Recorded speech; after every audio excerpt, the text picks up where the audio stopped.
Bienvenue dans ce tout premier moment partagé ensemble, un instant que je te propose de prendre pour toi, un moment de pause, de réflexion, de douceur.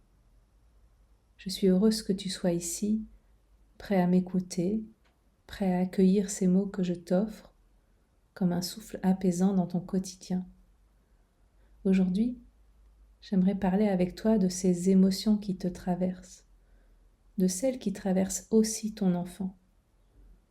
Je ne sais pas si tu sais à quel point les émotions, même les plus dérangeantes, même celles qui semblent t'envahir, sont importantes.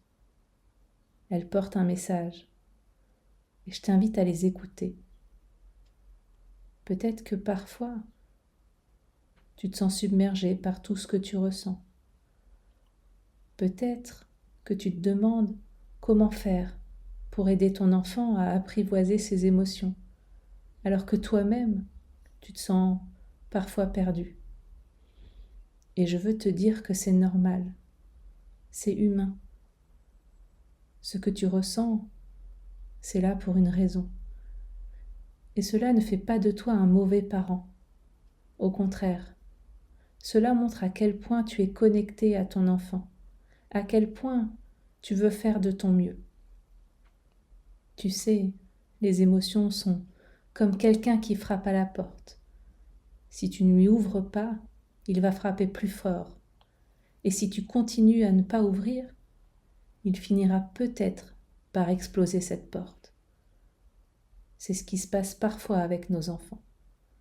Quand ils s'énervent, quand ils pleurent, pour ce qui semble être une broutille, ce n'est pas vraiment à cause de ce moment précis. Ce sont des émotions accumulées, des émotions qu'ils n'ont pas pu exprimer quelques jours auparavant. Et elles finissent par ressortir. Parce qu'une émotion qui n'est pas entendue trouve toujours un moyen de réapparaître. Et je t'inviterai à regarder ces moments différemment. Ça ne veut pas dire que tu dois tout accepter ou tout tolérer. Mais peut-être peux-tu accueillir ces émotions avec curiosité, te demander qu'est-ce que cette émotion veut me dire, à moi ou à mon enfant.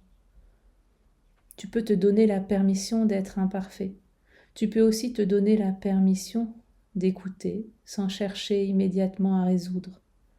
Parfois, il suffit juste d'être présent, de dire « je suis là ». Je t'écoute, ce que tu ressens est important. Peut-être que tu te reconnais dans cette envie de calmer ton enfant rapidement, de dire à ton enfant « ne pleure pas, ce n'est rien ». Mais je t'inviterai plutôt à changer cette phrase en « je comprends que tu ressens quelque chose d'important et je suis là pour toi ». Tu as en toi tout ce qu'il faut pour accompagner ton enfant. Tu as déjà fait face à tellement de situations et tu t'es toujours relevé. Et je ne sais pas si tu sais à quel point ta présence, ton amour, ton attention peuvent transformer les choses. Pas en un jour, mais petit à petit, comme une graine qu'on arrose. Chaque mot bienveillant, chaque regard de compréhension, chaque écoute attentive est une goutte d'eau qui nourrit cette graine. Alors, je te souhaite de te donner ce droit à l'erreur, de te permettre d'apprendre au fur et à mesure, d'être indulgent avec toi-même. Et je t'inviterai à te rappeler que chaque émotion, chaque défi, chaque moment de doute est une opportunité de grandir, pour toi comme pour ton enfant. Et peut-être pourrais-tu t'attribuer 5 étoiles aujourd'hui. Oui, 5 étoiles pour tout ce que tu fais, même si ce n'est pas parfait. Parce que ce que tu fais est courageux. Tu avances, tu apprends, tu aimes, et c'est tout ce qui compte. Je te remercie d'avoir écouté mes mots. Je te souhaite de trouver en toi cette confiance et cette douceur qui feront grandir ton enfant et toi-même. Et quand tu le voudras, tu pourras simplement continuer ta journée tout en sachant que ma voix reste là, quelque part, pour te rappeler que tu es un parent incroyable.